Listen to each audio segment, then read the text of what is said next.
execution. Stephen Yell, ending that report from Dina Newman. Well, Lucy Ash, BBC specialist on Russia and Eastern Europe, is with us.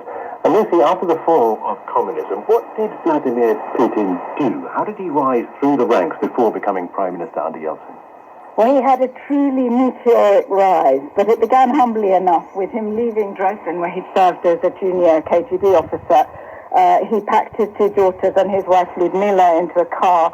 They were given a second-hand washing machine by some German friends, and they went to Leningrad, that's St. Petersburg. And in the early 90s, he worked in the office of the mayor, Anatoly Sobchak. And he also got involved in some much murkier stuff in the early 90s. Olá pessoal, estou ouvindo aqui a emissão da BBC, transmitindo para a Ucrânia e para a Rússia, logo após o presidente Vladimir Putin anunciar o bloqueio de algumas redes sociais e também o site da BBC, da rede britânica. A emissora resolveu transmitir em ondas curtas para a Ucrânia e para a Rússia, para levar informações reais da guerra para a população. E nós estamos recebendo o sinal aqui com excelente qualidade no Sanjian ATS 909X2, a recepção aqui na cidade de Choró, no interior do Ceará. Vamos ouvir aqui um pouco da emissão, no idioma inglês.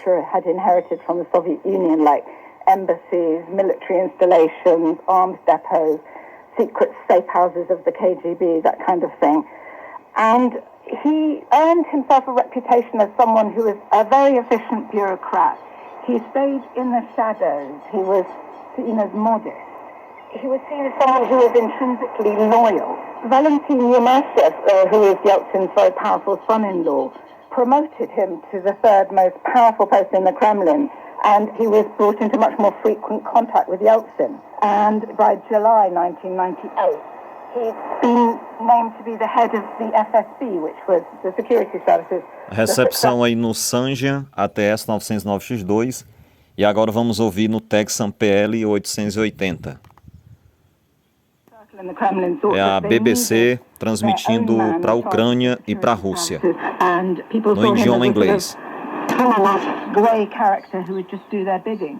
Pugatov, who was an oligarch and part of Yeltsin's inner circle, described him as obedient as a dog when he was trying to propel him into the position of prime minister. And it's not just Westerners that have misread Putin, it's his own people as well. I mean, he was obviously hugely underestimated. Did the chaos of Russia in the 1990s, did that shape the way Putin viewed the world?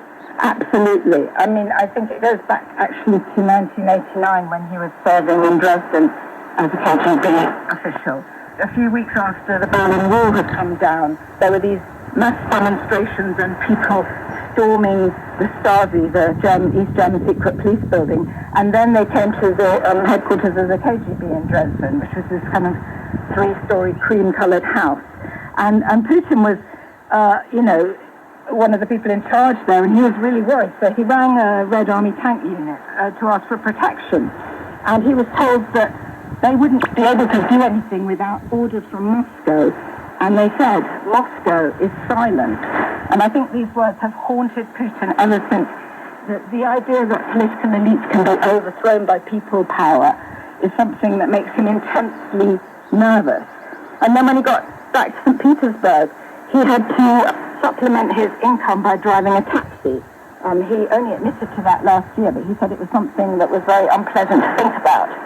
I mean, because I remember in those days, when I lived in Moscow in the early 90s, there weren't very many actual taxis. You just flagged down a car, and you never knew who the driver would be. It could be a nuclear physicist, it could be an opera singer, because everybody was desperate for money. Who were his friends during those turbulent years, and are they the people who are still close to him now?